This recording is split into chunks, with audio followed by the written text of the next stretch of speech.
my name is Steve. I've got a question. Are you going to bring Paige Turco back and maybe do anything more with the character this year? Oh yeah, Zoe is the fixer, and shit needs to get fixed. So she's coming back in a big way. Well, speaking of characters, I hope we're going to see a lot more of Elias. I thought he was great. Yes? Oh yeah. Yes? Yeah, Excellent. we got to track Enrico down, get him back out there, but he'll be there. He's great. Next question, please. Hey, Michael, it's me, Dawn. I made it. Yay. Oh, fantastic. I was going to ask about Carrie, but you already touched on that. So now I'll ask about the dog, Bear. Who couldn't be here? What's it like working with the animal, the dog? Do you enjoy that? Well, how do I answer that? You know, there's that old canard in show business that you don't work with children and animals.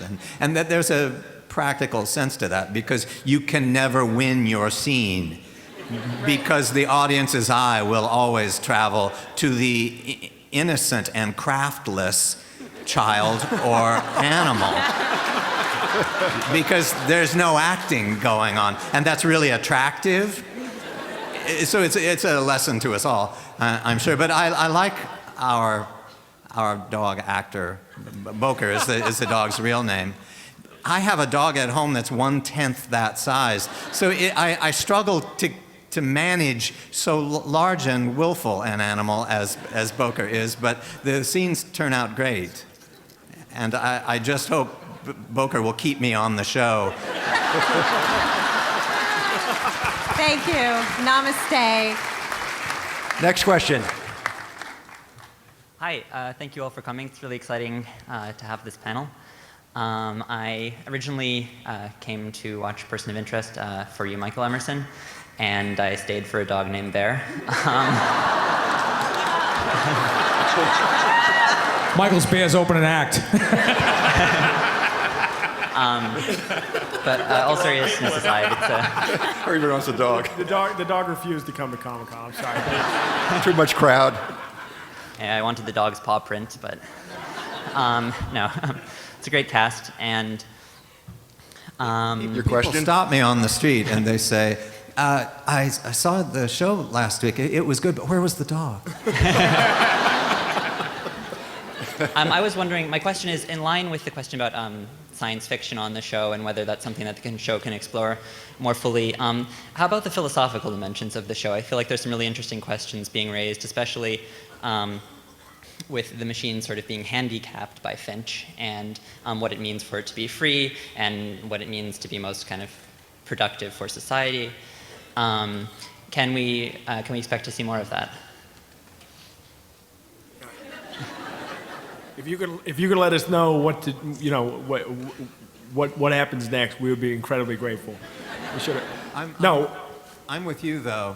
I thought that, to me, the most poignant thing that's ever been on the show is that idea of the machine being somehow sentient, independent, pitiable, orphaned.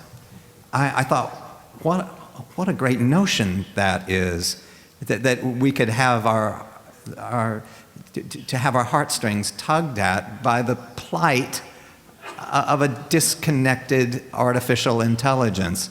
I thought that was a great stroke.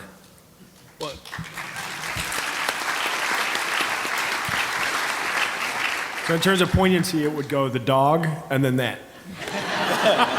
I remember very early on the development of the show, I had been told at some point by someone smarter than me that in order to get a show on television, you had to kind of hide what it was actually about and pretend it was about something else. So I was sort of going down that line a little bit. And then I got a few meetings in, and the team that I developed it with at Bad Robot, the studio, and the network, very smart. And at some point, someone very smart asked a question, like, what's this really about?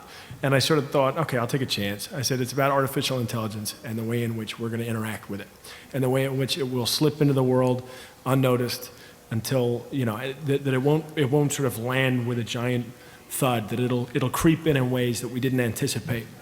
And that, yeah. by the time you realize it's here, it will have already been sort of so meshed into it, the fabric of our society and what we do, that we'll barely recognize it. We'll barely understand what's happened. If you think of Wikipedia as a form of artificial intelligence, if you think of the Constitution as a piece of software, if you think about the ways in which all these things start sort of coming together, I was fascinated by that question, and luckily it seems like the audience was too. So we very much want to continue pushing in that direction, asking those questions, in the sort of philosophical component of the show, as you said. I also love the idea that the machine is on the move now and it's mailing itself around wherever. Because you think about it, that's possible. I mean, it's just all by computers. If you're mailing something, picking up, printing a label, you don't need a person to do that. Yeah, let's see Prism do that. Probably can. Next question. We've got a few more minutes. Okay, hi, I'm very nervous. So, first of all, I want to say I love you all so much. Amy, it's so nice to see you on the show regularly now. I've loved you for so long. Also, Jim, I really think you should be the next Batman. That's just a random comment I have. Well, we're going to announce that later. So my question is, since Root is now regular, will she have a whole episode that's just her point of view? Yes, no, maybe, but preferably maybe yes. Can you write? Yes, I am a writer. Yes. Well, what do you guys think? I mean, you give everybody an episode. You know, everybody has their time to shine. I think that show does a really good job of that. We'll see if the check clears. I mean, so far we've got a good track record for everyone in terms of that.